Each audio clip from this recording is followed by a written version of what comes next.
사도행전 5장 33절부터 42절까지 말씀이 될 텐데 한 절씩 교독하겠습니다. 제가 먼저 33절 읽겠습니다. 그들이 그 말을 듣고 마음이 상하여 그들을 죽이려고 의논하더라.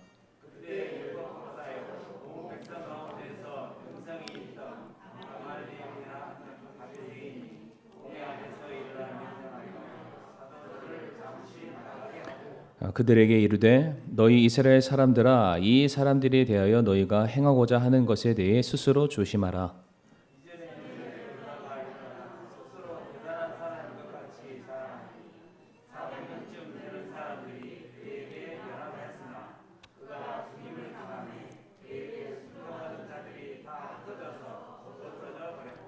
이에 사람 뒤에도 롯에 등록할 때에 갈릴리의 유다가 일어나 많은 백성을 빼내어 자기를 따르게 하였으나 그도 망함에 그에게 순종하는 자들이 다 흩어졌느니라.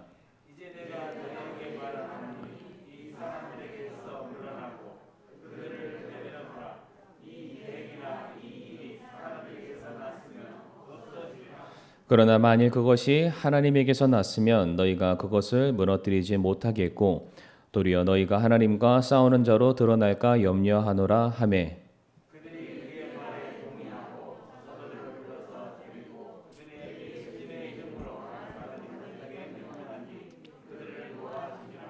그들은 자기들이 그분의 이름으로 인해 수치 당하는 일에 합당한 자로 여겨진 것을 기뻐하며 공회 앞을 떠나니라. 그들이 날마다 성전에서와 모든 집에서 예수 그리스도를 가르치고 선포하는 것을 그치지 아니하니라. 아멘. 함께 기도하겠습니다. 사랑과 은혜가 많으신 하나님 아버지, 우리를 구원하여 주시고 하나님의 자녀 삼아 주시고 이렇게 귀한 예배를 드릴 수 있는 특권을 허락해 주심을 아버지 감사를 드립니다. 이 시간 우리 사랑하는 성도님들 또 이 한 자리에 또 나와서 하나님께서 우리에게 명하시는 바 말씀에 순종코자 우리가 이 자리에 나왔습니다. 무엇보다 주신 말씀 깨닫게 하여 주옵시고 우리에게 주신 그 말씀 붙들고 세상에서 복음을 증거하는 그 귀하고 복된 사명을 우리가 온전하게 감당할 수 있게 도와주시옵소서. 구원의 놀라운 은혜가 우리에게서만 멈춰 서 있는 것이 아니라 강물같이 흘러 넘칠 수 있는 은혜가 있기를 간절히 바라올 때에 모든 말씀 사랑 많으신 예수님의 이름으로 기도를 드리옵니다. 아멘. 자리에 앉으시겠습니다. 오늘은 사도행전 5장 33절부터 42절까지의 말씀을 통해서 복음의 미스터리, 신비라는 제목으로 함께 말씀을 나누겠습니다. 성경에는 미스터리라는 단어는 없지만 신비라는 단어를 우리가 찾아볼 수가 있습니다. 성경에서 말하는 신비란 무엇을 말하냐면 하나님께서 계시해 주지 않으시면은 알 수 없는 비밀스러운 일들을 신비라고 말합니다. 다시 말해 하나님께서 정하신 방법, 정하신 시간과 상황과 환경을 통해서만이 우리가 알 수 있는 비밀스러운 일들을 성경은 그것이 신비다라고 가르치고 있습니다. 그래서 성경 안에는 수많은 신비들이 기록되어 있는데 대표적으로 하나님의 왕국, 우리가 소위 말하는 천국에 관련된 것들이 신비에 속하는 부분이고 또한 휴거죠. 우리가 천국으로 들림 받게 되는 그런 모든 과정들에 대해서도 신비에 속해 있는 것들이 많이 있습니다. 뿐만 아니라 부활에 관련돼서 또한 하나님께 속해 있는 지혜와 여러 많은 역사하심에 대해서도 신비다라고 말을 하고 있습니다. 그런데 뭐니 해도 가장 놀라운 신비 중에 하나가 있다면 그것은 바로 복음의 신비다라고 말씀을 드리고자 합니다. 에베소서 6장 19절 말씀을 보게 되면 또 나를 위하여는 내게 말하는 것을 허락하사 내가 담대히 입을 열어 복음의 신비를 알리도록 구하라라고 되어 있습니다. 에베소서 6장 19절에서는 그냥 복음이라고 말하지 않고요. 내게 복음의 신비를 말할 수 있는 그 입을 달라라고 간구하고 있습니다. 성도님들, 저희가 받은 구원은 신비입니다. 그렇죠? 제가 신비라고 하니까 그냥 이해하고 따라오시는 것 같습니다.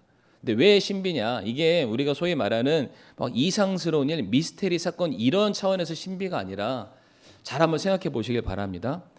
죄인된 우리가 우리의 행함과 우리의 열심과 노력이 아니라 은혜로 말미암아 값없이 선물로 구원을 받았습니다. 그렇기 때문에 신비입니다. 우리 죄인이 이 죄값으로 말미암아 영원히 꺼지지 아니하는 지옥 심판을 받을 수밖에 없는 그런 자들이었는데, 진짜 가치가 없는 자들이죠. 진토만도 못한 먼지에 지나지 않는 그런 무가치한 존재들이 예수 그리스도의 사랑 때문에 우리가 하나님의 자녀가 되었습니다. 우리의 가치와 우리의 신분이 급상승하게 되었죠. 거기에는 우리의 행함과 노력 그런 게 포함되어 있지 않습니다. 절대로. 그럼에도 불구하고 이제 하나님께서 우리를, 예수님을 통해서 우리를 바라보실 때에 이제 우리를 나의 자녀다, 내 백성이다, 나의 종이다 라고 부르신다는 사실입니다. 성도님들, 이게 신비입니다. 우리들의 삶에 내가 알지 못하는 놀라운 일들이 생긴 그런 게 신비가 아니고, TV를 틀었을 때 토요 미스테리 이런 게 신비가 아니라 정말로 나 같은 사람이 하나님의 자녀가 된 거, 천국 백성이 된 거, 내가 구원받은 거, 바로 이 사실이 신비라는 겁니다. 동의 안 하시나 봐요. 성도님들의 삶에 이 복음의 신비가 없으신가요? 없다는 게 지금 판명이 됐습니다. 지금 정말로 복음은 신비입니다. 성도님들, 나 같은 사람 구원해 주신 하나님의 은혜에 다시 한번 감사를 드릴 줄 아는 저와 성도님들이 되기를 원합니다. 정말로 아무리 생각해봐도 대체 내가 한 것이 무엇이 있사온데 하나님은 저에게 이와 같은 큰 은혜를 베풀어 주셨습니까? 이것보다 더 신비스러운 일들은 없습니다. 하나님.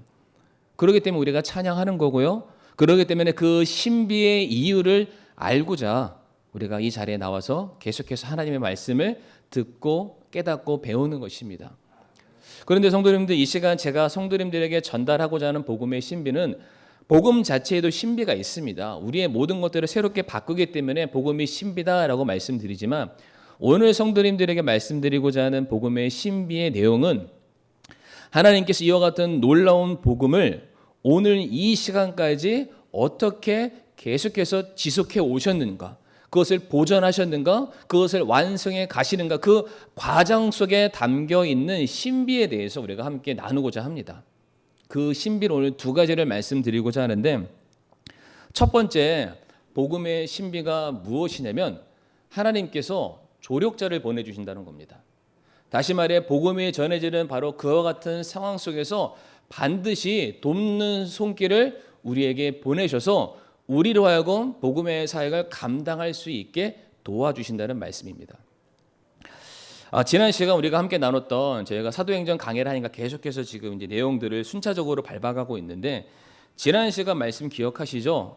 사도들이 종교 재판을 통해서 너희는 더 이상 너희들의 입술을 통해서 예수에 대해서나 예수의 말을 전하지 말아라. 이제 엄히 이제 뭐라고 될까요? 심판을 받고 경고를 받고 풀려났다가 또다시 복음을 전함으로 말미암아 사도들이 베드로와 요한뿐만 아니라 모든 사도가 감옥에 붙잡혀 들어가게 되었습니다. 그런데 하나님께서 정말로 신비스러운 방법으로 그들을 다 꺼내주시죠. 꺼내줬을 때 조건이 뭐였습니까? 도망쳐라, 너희들 앞길을 잘 찾아라, 그런 거 아니었죠. 너희들이 또다시 나아가서 수많은 사람들이 있는 성전과 광장을 찾아가서 너희들이 믿고 확신하는 생명의 복음에 대해서 만나는 모든 사람들에게 증거하라는 명령을 받아들이고 그들이 또다시 복음을 전하게 되었습니다. 근데 아니나 다를까 복음을 또다시 전하고 있을 때에 그 소식을 들었던 종교 지도자들이 또다시 사람들을 보내어서 그 모든 사도들을 다시금 체포해서 종교 재판석 앞에 지금 회부한 상황입니다. 그러니까 이런 일들은 성경에서 보면은 계속적으로 지금 반복이 되고 있는 상황이죠. 그러니까 지금 이 사도들을 바라보는 종교 지도자들이 지금 마음이 막 끓고 있습니다. 지금 이 사도들, 얘네들을 내가 어떻게 잡아먹어야 되지? 그런 마음인 거죠. 바로 그 같은 상황 속에서 오늘 본문 34절 말씀 보게 되면 가말리엘이라는 한 사람이 등장을 하게 됩니다. 말씀 보게 되면 가말리엘은 어떠한 사람이었냐면은 율법 박사요. 율법에 대해서는 굉장히 해박하고 사람들에게 하나의 기준을 정해줄 수 있는 똑똑한 사람이다. 근데 뿐만 아니라 온 백성들 가운데 칭송이 자자하던 사람이었다라고 성경은 우리에게 말하고 있습니다. 그런데 그 가말리엘이 이 종교 재판 가운데 딱 등장해서 그 재판석에서 말하는 죄인들이죠. 사도들을 밖으로 이제 나가라고 잠깐 말하고 거기에 있는 대표자들과 이제 하나의 말들을 하면서 그들을 설득하기 시작을 합니다. 35절 말씀 보게 되면 그들에게 이르되 너희가 이스라엘 사람들아 이 사람들에 대하여 너희가 행하고자 하는 것에 대해 스스로 조심하라라고 말하고 있습니다. 그러니까 너희들이 하는 행동들 잘 생각해야 된다. 이 일로 말미암아 어떠한 결과가 일어날지 분명히 알고 그 다음 행동을 취해야 된다라고 말합니다. 왜 가말리엘이 이렇게 말할 수밖에 없었냐면 이미 이때 당시에 사도들과 교회를 통해서 수많은 사람들이 예수님을 만났고 복음을 접하게 되었고 회개함으로 말미암아 정말로 많은 사람들이 교회에 더해지고 있는 상황이었습니다. 뿐만 아니라 이 사람들이 교회를 더해지지 않았을지는 모르겠지만 그 사람들이 사도들의 치유의 역사, 교회의 섬김의 손길들을 통해서 이미 사도들과 교회를 향해서는 이미 긍정적인 마음, 좋은 시선을 갖고 있는 그러한 상황이었습니다. 그런데 자꾸만 이 종교 지도자들이나 이 사람들이 그들의 어떤 마음에 맞지 않기 때문에 계속해서 사도들을 붙잡아서 복음을 전하지 못하게 하고 교회를 핍박하는 일들이 자꾸만 반복이 되니까 가말리엘 하는 말이 그 말입니다. 너희들 지금 민심을 돌아봐야 된다. 이미 수많은 사람들은 교회를 향해서 호의적인 마음을 갖고 있고 예수님을 그들의 구조로 받아들이려고 하고 있는 바로 그 시점에 왜 굳이 너희만 앞장서서 그게 아니다라고 말하냐. 너희들 자꾸만 이렇게 하다가 민심의 불똥이 너희들에게 튀어서 너희들에게 어떠한 일이 일어날 줄 모른다. 조심하라. 경고하고 있습니다. 그런데 여기서 그치지 않죠. 이제 이 가말리엘이 또 다른 말로 이제 이들을 설득하기 시작하는데 그 말씀이 36절과 37절의 말씀 되겠습니다. 여기서 가말리엘 하는 말이 무엇이냐면은 너희가 그동안 지내왔던 그 교회의 여러 가지 사건들과 역사를 기억하고 있다. 예를 들어서 드다라는 한 사람이 나타났는데 그가 마치 예수처럼 자기가 능한 사람이다, 힘이 센 사람이다, 지도자다, 차기 대표자다라는 말로서 400여 명 되는 사람들을 선동하여서 뭔가 대단한 큰 일을 벌이려고 했던 그 사건을 너희가 기억하지 않냐. 그런데 그 사람이 죽음으로 말미암아 그를 따르는 모든 추종 세력들이 사라지고 그냥 그 사람은 아무것도 아닌 사람이 되었다. 너희들 그거 기억하지? 뿐만 아니라 37절 말씀 보게 되면은 갈릴리 유다라는 사람들도 있었지만 그 사람의 사역이 꽃을 피우지 못하게 되었을 때에 결국 그의 이름조차 역사 가운데 다 사라지고 말았다. 그러니까 만약에 예수라는 분이 그리고 만약에 예수를 따르는 이 사도들이 하는 일들이 이와 같다면 너희들이 신경 쓸 일이 아니겠지만 그것이 만약에 진짜 하나님께서 역사하시는 일이라면은 너희가 어떻게 대항하겠냐. 그게 바로 유명한 오늘 본문에 나와 있는 38절과 39절의 말씀이 되겠습니다. 성도님들 눈으로 한번 보시길 바랍니다. 이제 내가 너희에게 말하노니 이 사람들에게서 물러나고 그들을 내버려 두라. 이 계획이나 이 일이 사람들에게서 났으면 없어지리라. 그러나 만일 그것이 하나님에게서 났으면 너희가 그것을 무너뜨리지 못하겠고 도리어 너희가 하나님과 싸우는 자로 드러날까 염려하노라. 지금 가말리엘이 뭘 조심하라고 말하고 있습니까? 사람의 일이라면 너희들이 걱정할 일이 없겠지만 이 사도들이 하는 일들이 하나님에게서 났다면 너희는 그 일을 막을 수 없고 그리고 그들을 막는다는 것은 하나님께서 이 땅에 자기 일꾼으로 보내신 사도를 막는다는 것은 결국 그분을 보내신 하나님을 막는 일이기 때문에 너희들 하나님 앞에 경고망동한 행동을 하는 것이다. 어찌 너희가 이 인간 피조물이 창조주를 대항할 수 있냐? 너희들 하는 행동 하나하나 잘 생각하고 판단해야 된다. 엄히 지금 경고를 내리고 있습니다. 근데 성도님들 여기서 이제 우리가 주목해야 될 게 무엇이냐면 오늘 첫 번째 주제가 뭐였습니까? 복음의 신비. 하나님께서 복음의 확장과 복음의 완성을 위해서 누구를 보내주신다고 말씀드렸죠?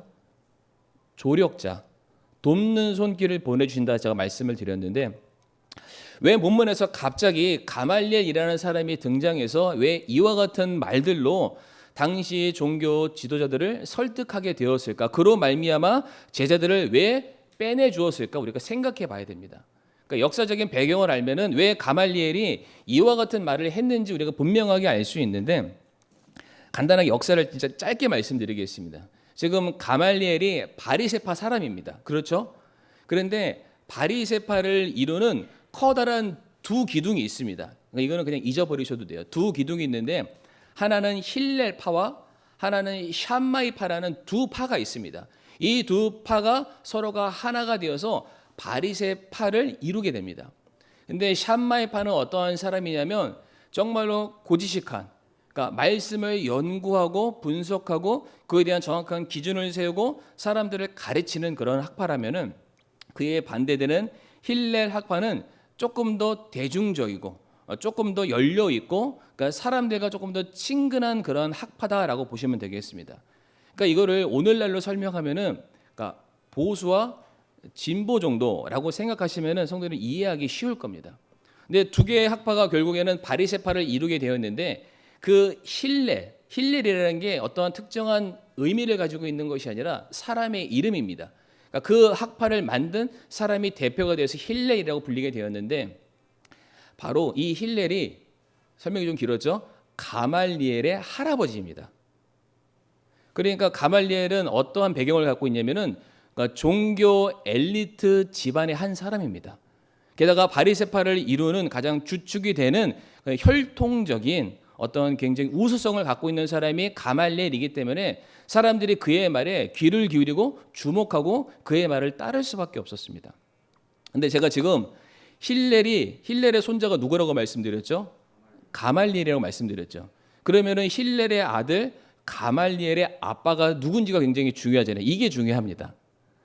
성도님들, 누가복음 2장 말씀을 보게 되면은 거기에 어떠한 사건이 나오냐면은 이스라엘을 구원할 메시아를 기다리고 있는, 성전 안에서 기다리고 있는 두 사람이 등장합니다. 그 중에 한 사람이 누구냐면은 율법 학자요, 정말로 신실하게 주님을 사랑했던 시므온이라는 할아버지가 나옵니다. 근데 그 시몬이 할아버지가 성전 안에서 매일같이 메시아를 기다리고 있다가 드디어 요셉과 마리아가 예수님을 낳고 그 아이를 데려왔을 때에 그 할아버지가 자기 품에 아기 예수를 안고서 누가복음 2장 30절과 32절 말씀 보게 되면은 다음과 같이 고백을 하게 됩니다. 자기 품 안에 있는 아기 예수님을 바라보면서 눈물을 글썽글썽거리면서 내 눈이 주의 구원을 보았사온데 그것은 주께서 모든 백성의 얼굴 앞에 예비하신 것이요 이방인들을 밝히는 빛이요 주의 백성 이스라엘의 영광이니이다 라고 고백을 하게 됩니다. 정확하게 구원받은 성도의 신앙 고백을 지금 담고 있습니다. 그러니까 힐렐의 아들이 시므온이고, 시므온은 성전에서 예수님의 오심을 누구보다 사모했던 사람이고, 말씀 보게 되면은 이 시므온 할아버지의 소원이 무엇이었냐면은 내 눈이 감기기 전에 오시겠다고 약속하신 주님을 만나 뵈야 내 눈이 감겼으면 좋겠다라고 자기의 소원을 고백했던 분이십니다. 그런데 그 시몬의 아들이 누구라고요? 가말리엘입니다. 그래서 성경에는 기록되어 있지 않지만 그 유대 전승 역사에 관련된 책을 보게 되면 가말리엘의 경우에는 자기 자신을 드러내지 아니했던 예수님의 숨겨져 있었던 또 다른 제자였다라는 그런 자료들이 있습니다. 다시 말해서 지금 본문에 가말리엘은 어떠한 마음을 갖고 있는 사람이냐면 지금 사도들과 이미 같은 배를 탄 사람입니다. 비록 사도들처럼 그 역시 회중들과 많은 사람들 앞에 나아가서 복음을 전하는 사람은 아니었을지는 모르겠지만 그 역시 동일한 신앙 고백을 갖고 있는 사람들이었고 내 앞에서 나를 대신해서 복음을 전하는 저 사람들을 바라봤을 때에 그의 마음속에 뜨거운 열정이 가득했던 사람이 가말리엘이었다는 것을 우리가 알 수가 있습니다. 그러하기에 자기와 동일하게 복음을 증거하기 위해서 앞에 나가서 핍박받는 그 사도들을 보게 되었을 때에 그는 자기가 가지고 있는 여러 가지 종교적인 배경과 자기의 지위와 특권을 가지고 이들을 어떻게 해서든 그 자리에서 풀어주고자 그가 그 자리에 나타나게 된 것입니다. 사랑하는 성도님들, 제가 한번 질문을 던져보겠습니다. 여기에 가말리엘이 등장했던 것은 자의로 갔을까요? 하나님이 보내셨을까요? 저는 하나님께서 그 사람을 그 자리에 보내시도록 그의 마음을 감동시키셨다. 저는 그렇게 믿습니다. 하나님께서 이제 이 땅에 이루시게 될 복음의 역사를 계속해서 전진해 나아가기 위해서, 복음으로 말미암아 열매를 맺기 위해서, 복음을 통해서 죽어가는 사람들이 살아가는 그 역사를 이루기 위해서 저와 성도님들 같이 신실하게 복음을 증거하는 그런 사람들도 하나님은 세우시지만, 반대로 우리와 같은 성도들이 열심히 나에게 주어져 있는 복음 사역을 감당하도록 뒤에서 서포트하는 사람 역시 하나님께서 보내신다는 것입니다.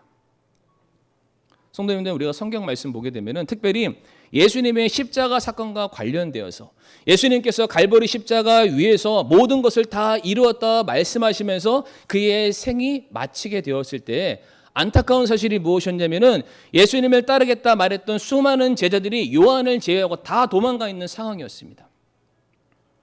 분명히 예수님을 나의 주여, 나의 스승이여, 나의 왕이시라고 고백을 했지만 그 많은 사람들이 그 자리에서만큼은 자기의 목숨을 유지하기 위해서 다 도망쳤다라는 거예요.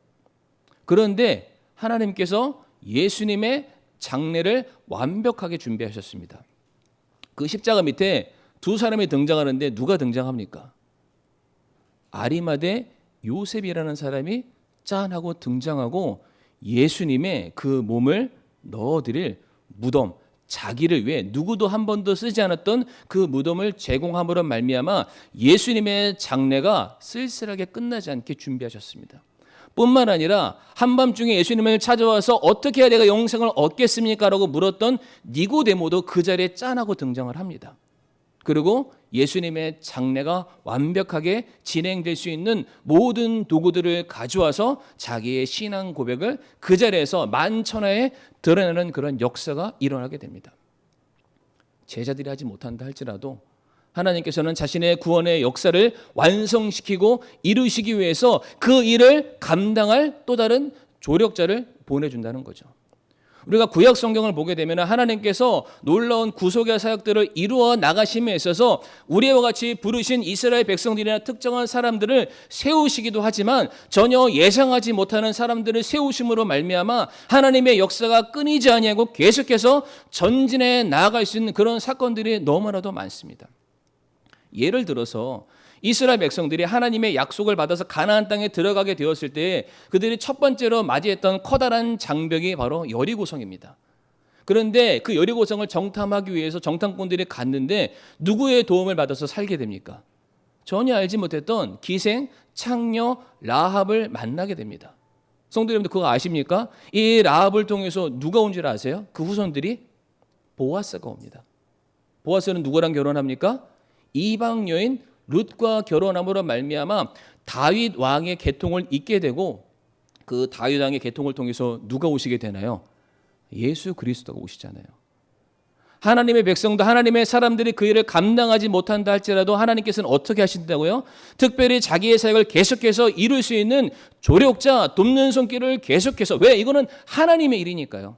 사람의 일이 아니죠. 무너질 수 있는 사람의 일이 아니라 하나님의 일이기 때문에 나 없이 안 된다 이게 아니라 나 말고도 하나님께서는 계속해서 그 일을 이룰 수 있는 수많은 조력자, 협력자, 돕는 손길들을 세우신다는 겁니다. 그래서 이스라엘 백성들도 보게 되면은 포로로 붙잡혀갔던 모르드게와 에스더가 갑자기 등장해서 이스라엘 백성들이 다 죽은 가운데 처해 있는 그들을 건져내는 그 일들을 사용하지 않습니까? 느헤미야나 다니엘 같은 그 사람들을 써서 이미 그들은 예루살렘을 떠난 수천 킬로미터 떨어져 있는 그러한 곳이 있었던 사람들이었는데 그 사람들을 들어서 다시금 이스라엘을 재건하는 그 일들을 누가 이루신다고요? 하나님께서 이루신다. 성도님들, 우리가 열왕기상 19장 18절 말씀을 우리가 볼 텐데 이 배경이 뭔지 아시죠? 이제 엘리야가 갈멜산 위에서 이방 제사장들 850인가 싸우고 난 그 이후 그가 승리를 만끽하기도 전에 이세벨 여왕이 와서 그 엘리야를 위협하고 협박하죠. 내가 너를 반드시 죽이리라. 그 말을 듣게 되었을 때 엘리야의 마음이 완전히 낙담하게 되었습니다.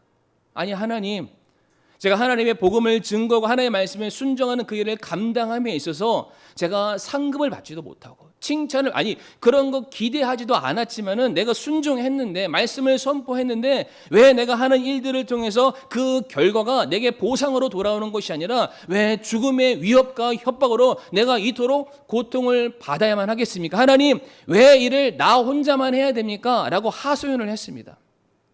그때 하나님이 엘리야에게 주신 말씀이 열왕기상 19장 18절의 말씀이죠. 같이 한번 읽어볼까요? 시작.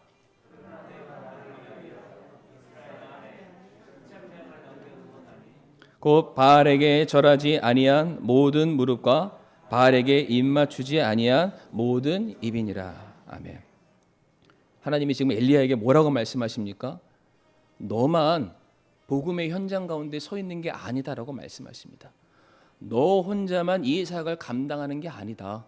지금 너와 같이 하나님의 은혜의 복음을 증거하는 그 일을 위해서 복음을 전하다가 목숨까지 내놓기로 작정했던 이 7,000명의 사람들이 있음을 기억해야 된다. 그들이 필요하다면 너의 동역자가 되어줄 거고 너를 돕는 손길이 되어줄 거고 너를 위한 기도의 용사들이 되어줄 거다. 염려하지 말아라. 걱정하지 말아라. 너 혼자라고 생각하지 말고 네가 내 말에 순종해서 복음을 전하기만 한다면 네가 알지 못하는 크고 놀라운 일들을 내가 반드시 이룰 테니까 그것을 제발 확인해라 라는 그 말씀으로 권면해 주고 계십니다. 제가 최근에 우리 이제 성도님들이랑 이제 신방을 이제 하기 시작을 했습니다. 아직도 신방을 적극적으로 받습니다. 언제든지 저한테 연락 주시면은 제가 달려가겠습니다.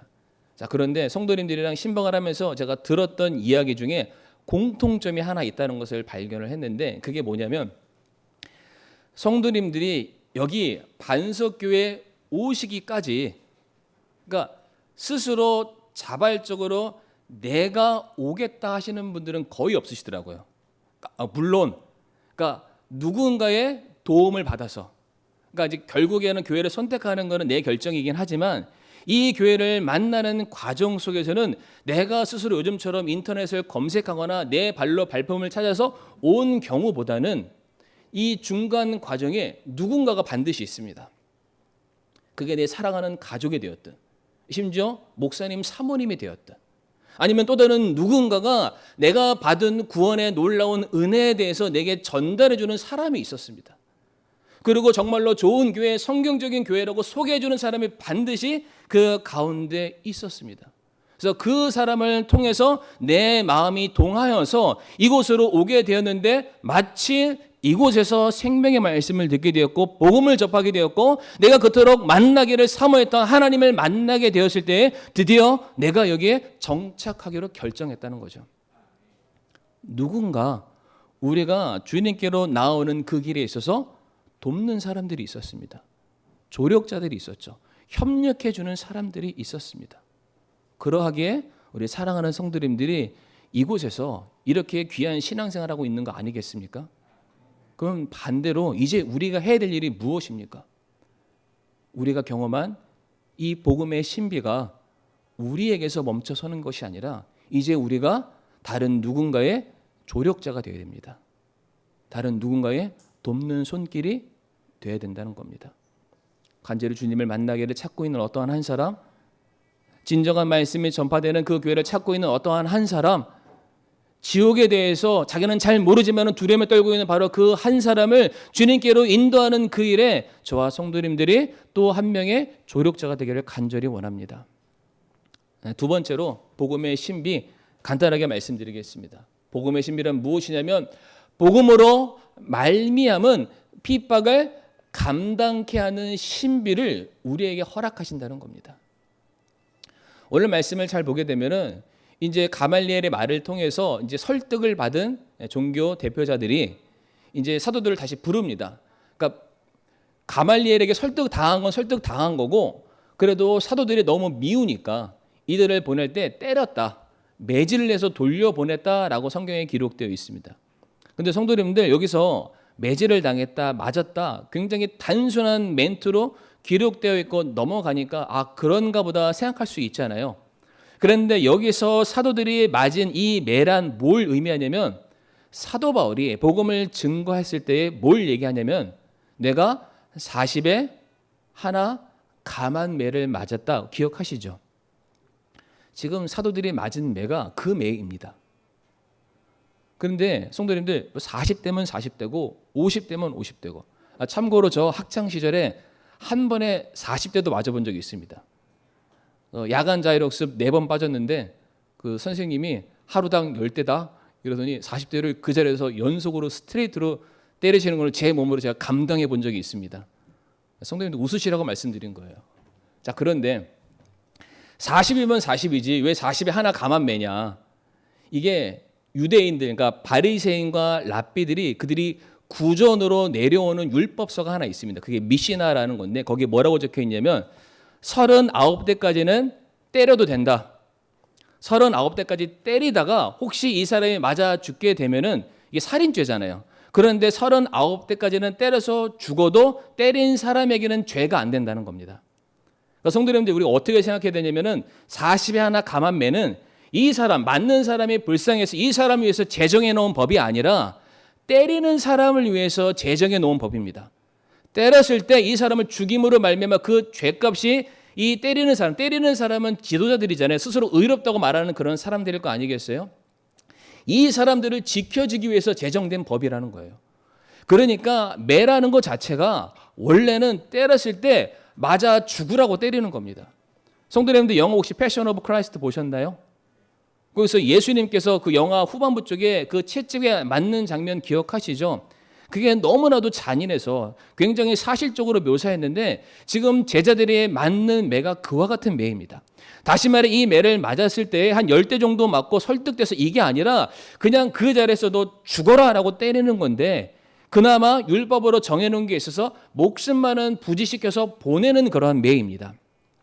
제가 왜 이걸 강조하냐면 이렇게 매질을 맞고 돌아간 사도들이 지금 제정신이겠습니까? 거의 빈사 상태, 거반 죽은 상태, 정신을 못 차리는 그러한 상태입니다. 그렇죠. 그런데 이렇게 매를 맞고 사도들이 나아가면서 41절에 뭐라고 고백을 합니까? 우리 다 같이 한번 읽어볼까요? 오늘 본문 41절 말씀 시작. 그들은 자기들이 그분의 이름으로 인해 수치당하는 일에 합당한 자로 여겨진 것을 기뻐하며 공의 앞을 떠나니라. 아멘. 남자들은 그런 말을 합니다. 내가 제대한 군대 쪽으로는 쳐다도 안 보고 볼 일도 안 본다. 한번 기억하시죠? 그런 얘기들이요. 지금 사도들이 지금 공회에서 나온 거, 종교재판석에서 나온 거는요, 성도님들 그들에게 무슨 상장 받고 나온 게 아닙니다. 앞에서 말씀드렸던 것처럼 거반 죽을 상태까지 지금 매를 맞고 거의 온 몸이 걸레짝이 되어서 지금 나온 상황이죠. 그러면 그 공회를 뒤돌아보면서 예를 들어서 막 침을 뱉고 욕을 하고 삿대질을 하고 뭔가 해코지라도 하면서 돌아가는 게 정상입니다. 그런데 지금 사도들이 하는 말이 무엇이냐면은 그 떠나온 공회를 바라보면서 뭐라고 얘기하죠? 내가 수치당한 이 모든 일들이 내가 합당한 자로 드러났기 때문에 내가 기쁘다라고 말합니다. 성도님 여기서 합당하다는 게 뭐냐면 내 스스로 내가 뿌듯하다라는 그런 얘기가 아니라 내가 드디어 사도 보냄을 받은 자 주님의 종으로서 주님으로부터 인정받았다는 겁니다. 그 고백을 지금 남기고 있는 거예요.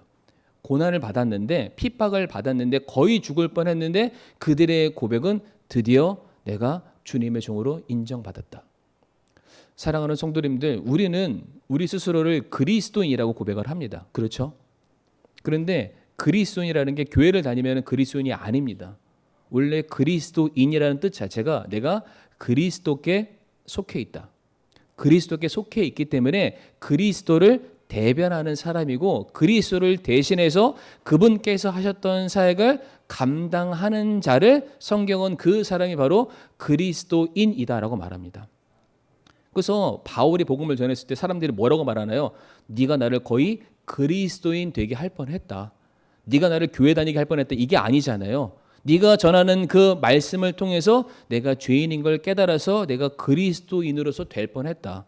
뭐 그런 얘기를 하는 거잖아요. 다시 말해 바울이나 다른 사람들이 복음을 전함으로 말미암아 주님의 영광을 선포하는 그 일들이 반드시 수반되었기 때문에 그러한 사람들의 세상에 그리스도인이라고 말하는 거고, 사람들이 그러한 사람들 성도를 만났을 때 내가 그리스도인이 되고자 한다는 신앙 고백이 나왔다는 겁니다. 다시 말해 그리스도인은 예수님이 걸어가셨던 그 십자가의 순환과 수치와 모욕의 길을 걸어가는 사람만이 우리가 스스로 그리스도인이다라고 말할 수 있는 자격이 있는 거예요. 그런데 우리는 그렇지 않죠. 그러한 수치, 그러한 모욕, 핍박, 고통들은 그냥 뒤쪽으로 다 밀어둔 채 그냥 내가 그리스도인입니다라고 말합니다. 그리스도를 통해서, 주님을 통해서 얻게 될 혜택만을 기대하면서 나는 그리스도인입니다라고 말을 합니다. 반대로 우리가 고난을 받으면 동일하게 영광도 받아야 될 줄 알아야 되는데, 그러한 고난과 핍박은 다 물리쳐놓은 상태에서 나는 그리스도인입니다, 내 스스로가 내가 그리스도인이라고 자부한다니까요. 누가 그렇게 불러준 적이 없습니다.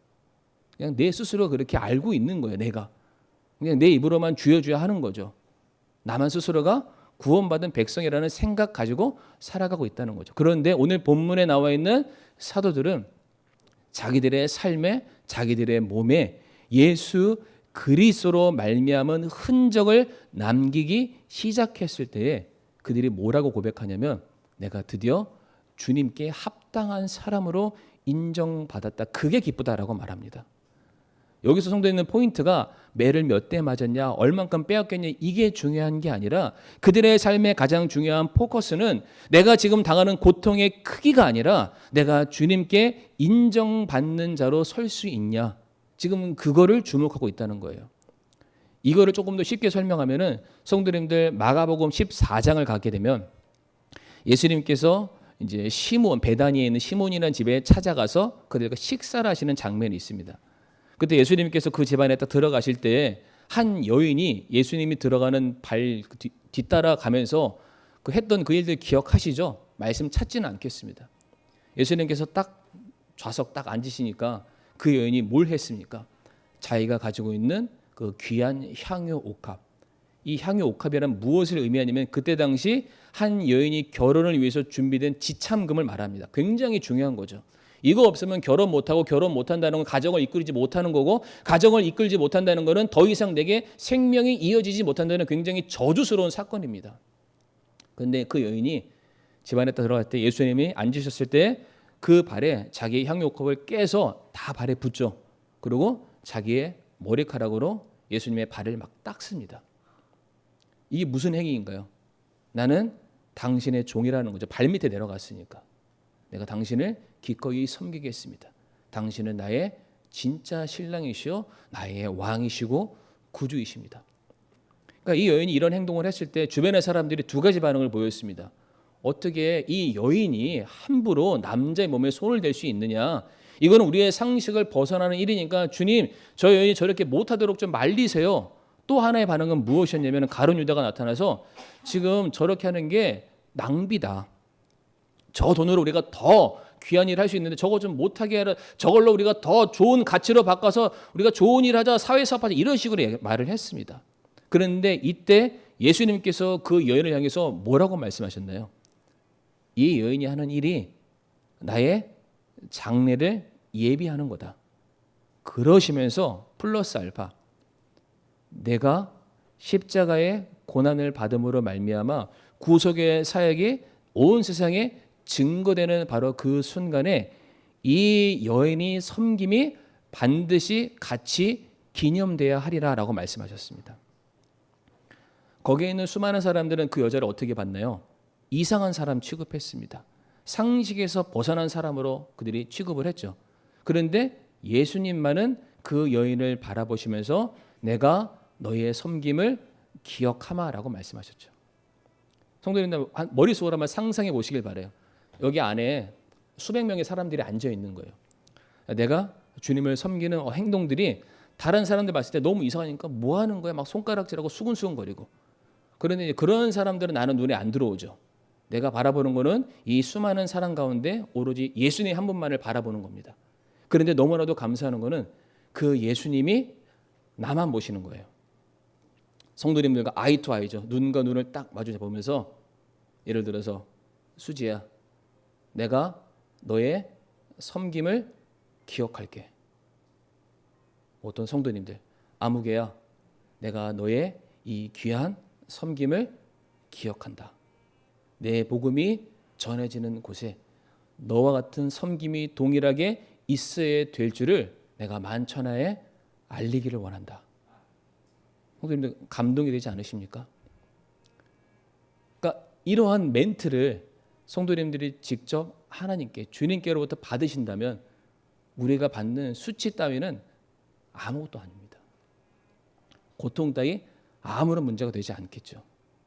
그러니까 사도들이 그 마음이었던 거예요. 죽을 뻔할 만큼 매를 맞고 나왔는데 바로 그 순간이 드디어 자신들이 입으로만 고백했던 사도가 아니라 그의 삶과 그의 생명으로 드디어 그들이 주님이 보내신 종이라는 것이 입증되는 바로 그 순간에 너무 기뻐서 내가 주님이 보내신 사람이 맞구나. 그리고 주님께서 이런 복음의 사역을 계속해서 이루어 나가도록 나를 또다시 풀어주셨구나. 하나님은 살아계시고 지금도 역사하신다. 그래서 오늘 본문 말미 42절이죠. 뭐라고 되어 있나요? 42절 말씀 보게 되면 그들이 날마다 성전에서와 모든 집에서 예수 그리스도를 가르치고 선포하는 것을 어떻게 했다고요? 그치지 않았습니다. 성도님들 날마다라고 되어 있잖아요. 날마다. 그러니까 지금 사도들은 복음을 전하면 어떠한 일이 반드시 뒤따라옵니까? 붙잡혀 간다니까요. 붙잡혀가면 어떻게 되나요? 감옥 가서 죽을 만큼 맞고 내쫓김을 당합니다. 근데 또 어떻게 하죠? 또다시 성전에 나갑니다. 광장에 나서 사람들 만나고 복음을 전하고 또 붙잡힘을 당하고 매질을 당하고 갇혔다가 또 풀려나가고 이 일을 얼마큼 했다고요? 날마다. 고린도서 4장 8절과 10절 말씀 보면은 이렇게 말씀되어 있습니다. 우리가 사방에서 고난을 당하나 괴로워하지 아니하며 난처한 일을 당하나 절망하지 아니하고 핍박을 받으나 버림받지 아니하며 거꾸러뜨림을 당하나 망하지 아니하고 우리가 언제요? 항상 주 예수님의 죽으심을 몸에 짊어짐은 예수님의 생명 또한 우리 몸에 나타내게 하려 함이라. 내가 하고 싶을 때만이 아니에요. 교회에서 목사님이 부탁할 때만이 아니고 어떤 특별한 상황에서만이 아니라 언제요? 날마다 항상 고난을 당할 수도 있고 괴로울 수도 있고 핍박을 받을 수도 있고 하기 싫을 때도 있겠지만은 항상 내 몸에서 예수 그리스도가 드러나게 하는 것. 이것이 바로 주님께서 구원시키시고 부르신 하나님의 종들이 감당해야 될 복음의 사명이 되겠습니다. 이 일 감당할 수 있게 버티게 해주시겠다고. 그래서 그 말씀 잘 아시죠? 로마서 8장 18절 말씀에 이 현 시대의 고난들은 앞으로 우리 안에 나타날 영광과 좋게 비교할 수 없다. 고통을 덮어서는 축복이 있습니다. 핍박과 수치와 모욕을 다 덮고서도 남을 만한 주님께서 성도님들을 위해서 예비하신 상급이 있음을 믿으시길 바랍니다. 이게 바로 복음의 신비입니다. 복음의 신비. 오늘 두 가지 말씀드렸습니다. 복음은 계속해서 전해질 수 있도록 하나님께서 예비하신 도움의 손길이 있음을 기억하시고 복음을 전하는 환경들이 비록 녹록하지는 않겠지만 내가 그 가운데 끝까지 견디고 인내함으로 감당했을 때에는 주님께서 우리 성도님들 보시면서 뭐라고 말하신다고요? 합당한 자다. 인정한다. 내가 너를 기억한다. 이와 같은 놀라운 축복이 이 자리에 있는 저와 성도님들에게 더해지기를 간절히 소원합니다. 이 시간 머리 숙여 기도하겠습니다.